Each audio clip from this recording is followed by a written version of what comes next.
Thank you. And I'm very thankful to be with you all, with your sincere Sangha. Before we go to Bhakti Ratnakara, let me ask a question to myself and to you all. We have spent about 8 minutes so far, from 8:30 to 8:38 now. Are we really with the bhajan? Were we with Srila Bhaktivinoda Thakura? Did we associate with him really? Were we present when we are reciting his bhajan? Were we with his mood to imbibe the mood? Yeah. And after that, we chanted Hare Krishna 3 times. Were we actually with the mantra Harinama for the 3 times we have chanted?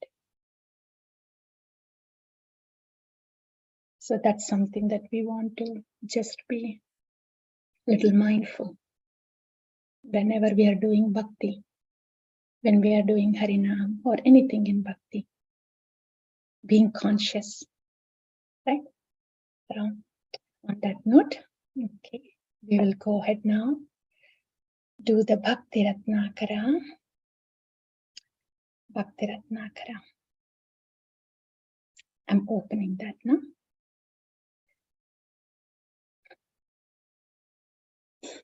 Now, yes, we want to bring ourselves to Vrindavan Dham.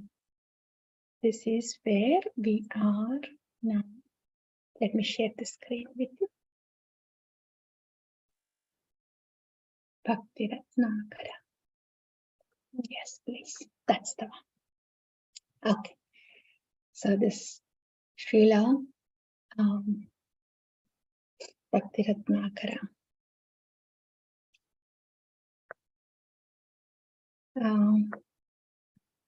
We are now with the Bhakti Ratnakara, blanking on the name. This is written by Srila Narahari Chakravarti Thakura. Yeah, so Srila Narahari Chakravarti Thakura.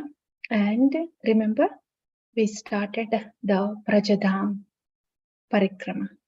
Until now, we heard about the Dham Mahatmya. And we discussed about Nam Mahatmya also alongside, as we discussed about Dham Mahatmya. We talked about how Dham Aparada and Dham Abhasa also can cause liberation. Dham Aparada gives material, fulfills the material desires. And for a Shuddha Bhakta, then it is a place, a spiritual realm for reciprocation with Bhagavan, same as Nama. Dhamma, same as Nama, that we have discussed. And this is where we are now, the holy places of Mathura. And also remember, we talked about where Gaurasundara came, and that pastime place of Gaurasundara, where Srila Narottama Das Thakura and Srinivasacharya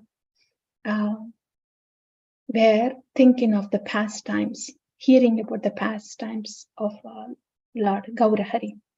They went into ecstasy and fell onto the ground and then rolling with tears. Yeah, and then we discussed about how this is such a common occurrence for these acharyas, because their level of consciousness, they are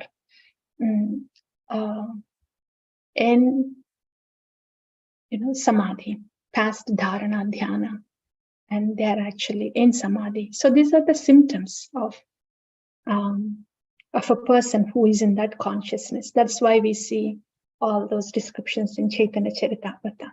For us, it looks like repetition again and again, but it's just their glorious state of consciousness. That should be a reminder for us that those are the advanced stages of bhakti that we have discussed.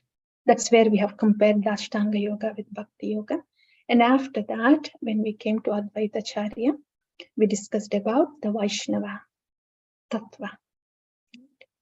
And that's where we have reminded ourselves where Bhaktivinoda Thakura was calling all the Vaishnavas as a paraphernalia to worship Lord Krishna. That in one sentence describes about the Vaishnava Tattva. So we have discussed all that, and now we began the tour. During the tour itself, in those times of pastimes, those places of pastimes, and now we are entering into this. Where is that? Yeah, the holy places of Mathura. So yes, please, one of you may please go ahead and start reading. And we'll do the Dham Parikrama now. Hare Krishna. Yes, Mataji. See this great holy place, Sri Vishranti. It was here that Krishna took rest after killing Kansa. O Srinivas, the jewel amongst sannyasis, Sri Chaitanya also performed many transcendental activities here. All type of people, men, women, aged, youth, and even children gathered to see the Lord. Hundreds of thousands came, and everyone acknowledged that the best of all sannyasis had come to Mathura. Raising their arms in the air and crying, they shouted the name of Hari. Gaurachandra's beauty charmed the entire world, and people are unable to take off their eyes of him. The Lord fulfilled everyone's desire, and in this way he performed amazing pastimes at Vishranti. The glories of Vishranti Tirtha are famous in the world. One can achieve the most rare perfection by the grace of Vishranti. In the Skanda Purana, Mathura Khanda, it is stated the world famous holy place Sri Vishranti is situated in Mathura. By visiting this place, a traveler attains eternal rest. By bathing here and worshipping Achyuta, one attains immortality and is automatically freed from the miseries and agonies of the material world. In Saura Purana, it is said the holy Vishranti Tirtha destroys sins and gives relief to one who is suffering from wandering in the desert like material existence of birth and death. A person who bathes here and worships Achyuta becomes free from the suffering of repeated birth and death and qualified for liberation. The Padma Purana Yamuna Mahatmya states the Kalandi flows from the mountain Kalinda and flows through Mathura. The Ganges at Shukaratala flows westwards. The confluence of the Yamuna and Bhagirath is known as Sangam. By bathing at any of these places, one achieves highly piyush results. But by taking bath in the Yamuna, and one can achieve 100 times these results. And according to scholars, Sri Vishranti Tirtha can bestows million of times these results on people. Also in Adivaraha Puran, it is stated, Hey Devi, Vishranti Tirtha is renowned throughout the three worlds. A person becomes worshipable in Vaikuntha Dham if he takes bath here. Lord Ghatashrama is situated here at this beautiful place. By his darshan, one achieves the result attained from visiting and taking bath all at all other holy places. Thank you. Hare Thank Krishna. you, Mataji. Thank you. So this is about Vishranti. So Vishranti is taking rest. So Lord Krishna took rest after killing Kamsa. That's why this place is called Sri Vishranti. Sri Vishranti. Gaurachandra came here, and his beauty charmed the entire world. With his effulgence, the people were unable to take their eyes off Gaurachandra. And the Lord fulfilled everyone's desires. So that's the presence of Gaurachandra at Sri Vishranti Tirtha. And for most of these Tirtha places, we will see this, we will hear this again and again, that one will get attains eternal rest and goes to the abode. So that will be very common to all these pastimes, because the Lord himself has conducted his pastimes. So they are not ordinary places. When they are seen through the eyes of Shastra and Sadhu, that's when one's consciousness is taken to a purified consciousness, from aparada consciousness to Shuddha consciousness. And so automatically, then it would give highest results. Okay, so that's about Sri Vishranti, where Lord Krishna killed Kamsa and Gaurasundara danced in joy. And next, please, somebody else.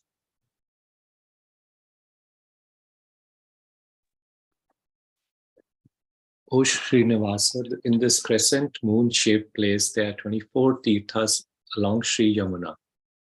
This first one is called Avimukta Tirtha. In the Adi Vara Purana, it is stated that one who bathes here is liberated, and one who dies here without a doubt goes to Vishnu Loka. The next place is called Guhya Tirtha. Again, in the Adi Vara Purana, it is said, one who bathes at this place attains liberation from this material world and goes to Vishnu Loka. According to the Saura Purana, this next place, known as Bhagya Tirtha, is rarely attained even by the demigods. By bathing here, one gets the same result as by the performance of an Agni Stoma Yagya. This holy place is called Kana Kala Tirtha. The Adi Vara Purana says that by bathing here, one attains supreme opulence and heavenly happiness. By bathing at this next place called Tinkuda Tirtha, one is promoted to Vishnu Loka. This place called Surya Tirtha destroys all sin. It was here that Bali, the son of Virochana, performed his austerities. Bathing here during the lunar or solar eclipse on Sankranti or on Sunday will give one the same benefit as by performing the Rajasuya Yagya. These statements are confirmed in the Adi Vara Purana. In the Saura Purana, it is stated, this supreme place is called Vatasvami Tirtha. Vatasvami Surya has become famous here. However, serves this place with devotion on a Sunday will recover from disease, gain wealth in his life, and attain the ultimate goal after death. This place is called Dhruva Tirtha. It was here that Dhruva did tapasya. The Adi Vara Purana says that by bathing here, one is certainly promoted to Dhruva Loka. Whoever performs the Shraddha ceremony here, especially during the Paksha, will guarantee liberation for the ancestors of his father's side. Pitra Paksha is the dark fortnight of the month of Ashvina, mid-September to mid-October. Then the Skanda Purana states, offering oblations to their forefathers at Dhruva Tirtha gives 100 times the results obtained by performing the same ceremony at Gaya.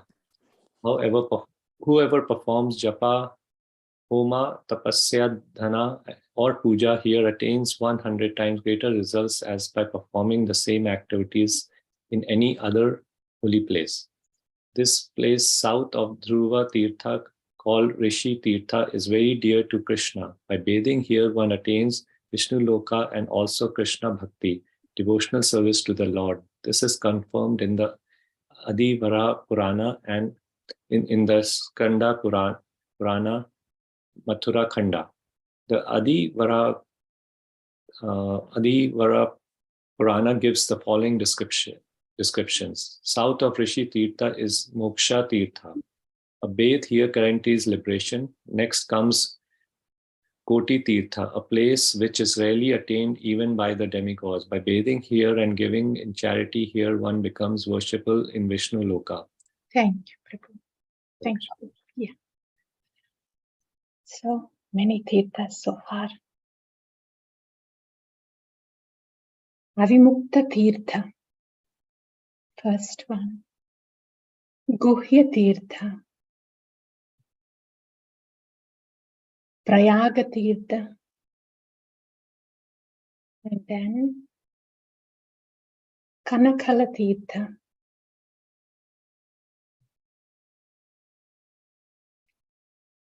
Tinduka Tirtha. Surya Tirtha. Okay, all those Tirthas, don't know much about them, but Surya Tirtha, yes, Bali Maharaj. Somebody that we heard a little bit. That's Bali Maharaj. Vamana Deva, Bali Maharaj. Bali Maharaj is known for Atmanivedanam. Yeah, Bali Maharaj. So he bathed here at Surya Tirtha.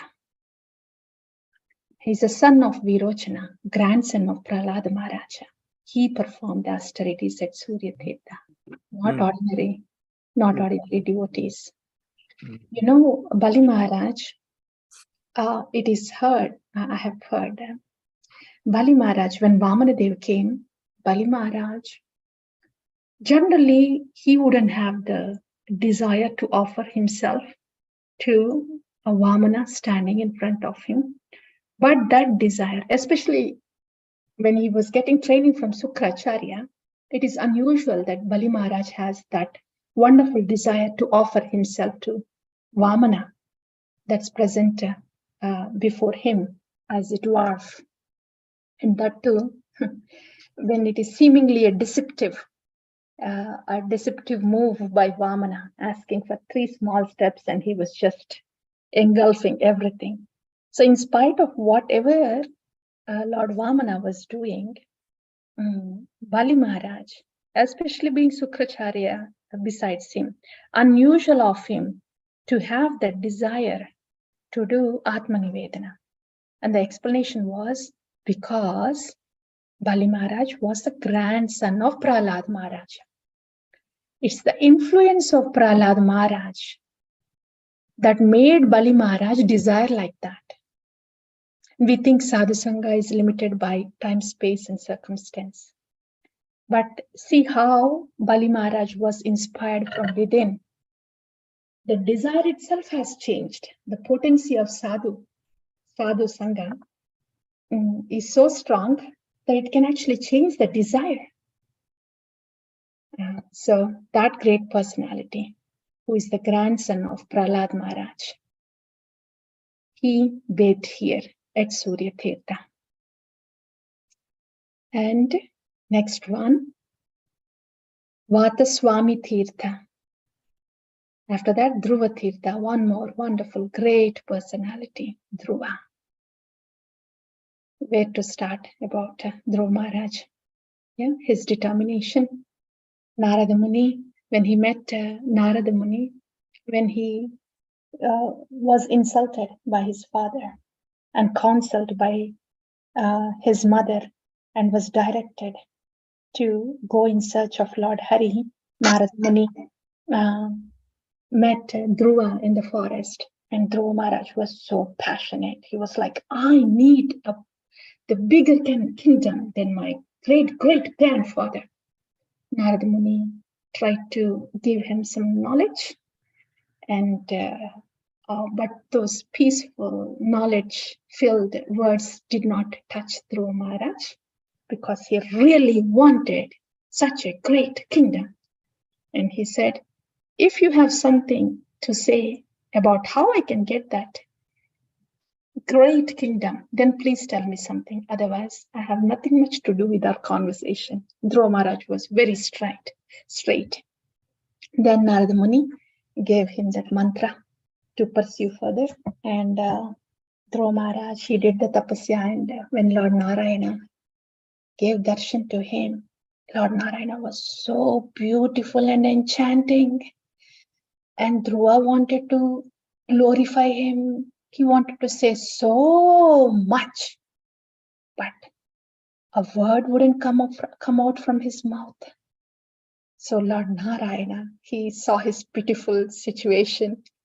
So he gently touched his Panchajanya, the conch shell, onto the head of Dhruva. And then that surcharged Dhruva. And he recited so many prayers to Lord Narayana. So that great Dhruva came here, and that is Dhruva Tirtha. Yeah. So Bali Maharaj, we had a little association with Bali Maharaj, with Dhruva Maharaj now. And the next one is Rishi Tirtha. After that is Moksha Tirtha.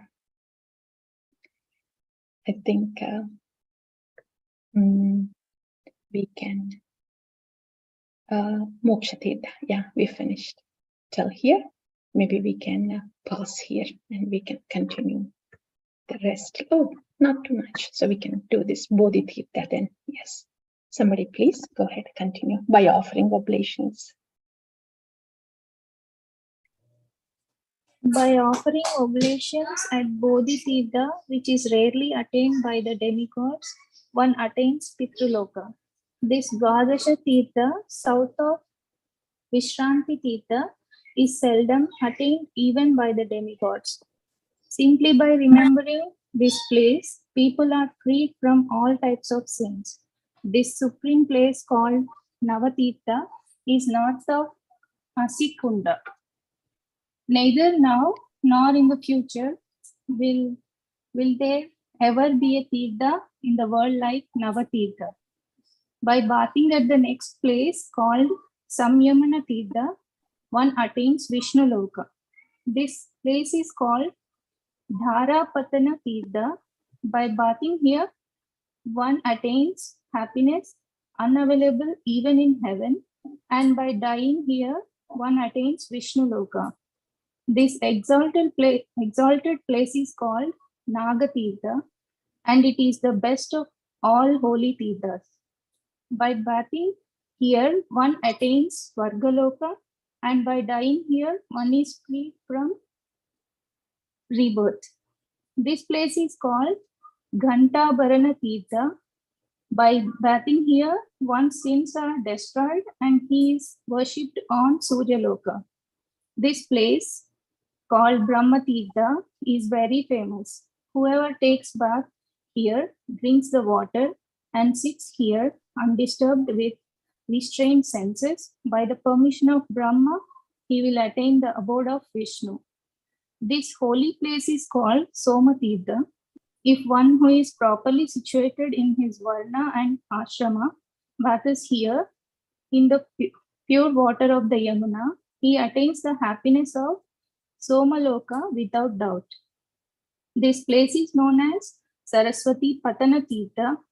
By bathing here, a person attains the qualities of a sannyasi, although he may have no right to be a sannyasi by the rules of Varnashrama.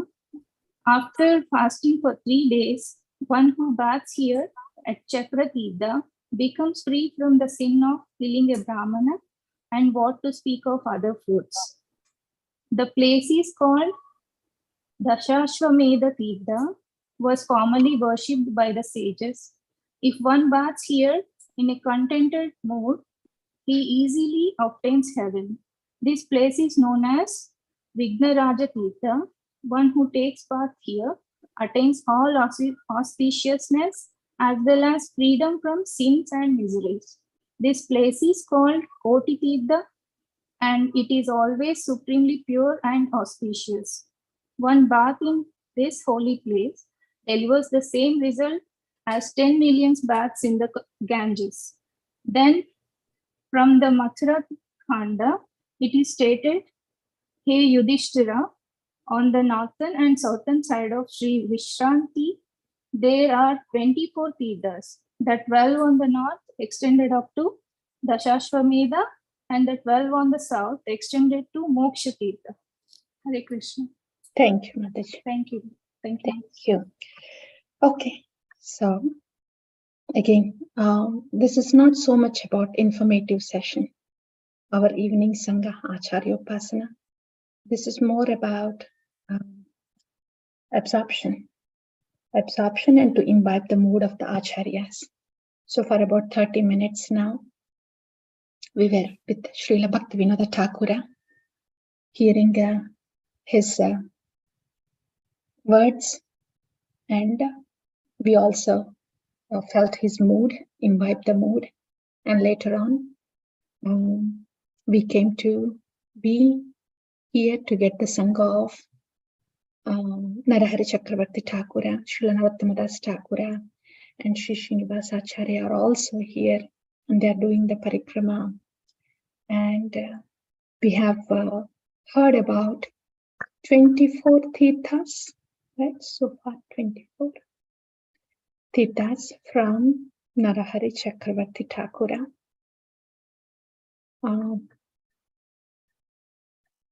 That's 24, right? The number? Yes, ma'am. Yeah, yeah, thank you. Yeah, 24 Tirthas. We have heard all these Tirthas, about these Tirthas from Narahari Chakravarti Thakura. While he was taking Srila Narottama, Srinivasa Acharya, and all of us in the Dham Parikrama. So these 24 Tirthas, we have heard about them, but we also, we knew a little more about few Tirthas than the others.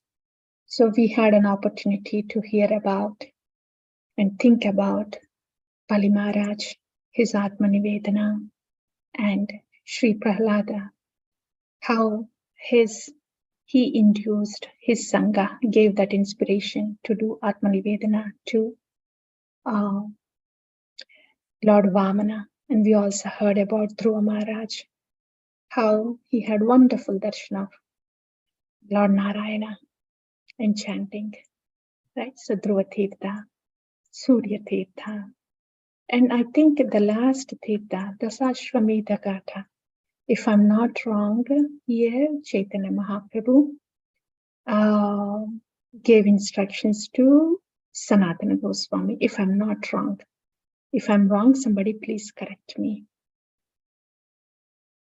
That's Ashwamedha Gatha. So in this way, we had the opportunity to be with all these acharyas and do Manasika Parikrama in the Dhama and get to hear about the pure devotees. So we are thankful for this opportunity, and we'll meet again. Today's what, Thursday, right? Yeah, so we'll meet again on Monday. Yeah. So anybody has anything to say? Otherwise, we can pause here. Hare Krishna, Mataji. Hari Hari. Mataji, I have a question. Yeah. 5,000 years ago, when Lord Krishna came to this world, he came with all his paraphernalia and his abode also, right? And that is Vranda. Yeah, right. So, but we are hearing here that Dhruva Maharaj was there, Bali Maharaj was there. Mm-hmm. That's before that, right? And right. Also hearing that Puranas are glorifying and saying, right. So that's also much, much before then. Right. How do we understand these things together, Mataji? So yeah, Satya Yuga, these personalities from Satya Yuga, they did come to this place and they did the tapasya. But this place came with Lord Krishna. Oh, okay. 5,000 years ago. There are two things here. Lord Krishna. Mm-hmm. So physically, geographically, the place is there. The place is there. I'm thinking, Mataji. Oh, your question is, Vraja, geographically it was present. And to that geographical location, these personalities came and they did the tapasya. But when the Lord came to this geographical location, then it is invisible overlap of the spiritual potency in that geographical location. Like that. That's all I could think of, Mataji. Okay, Mataji. Yeah.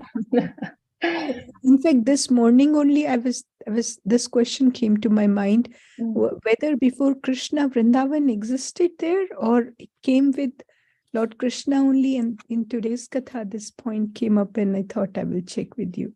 Actually, geographical location has been there, but reinforcement of the spiritual amplification happens when the Lord steps there to perform the spiritual, to perform his pastimes.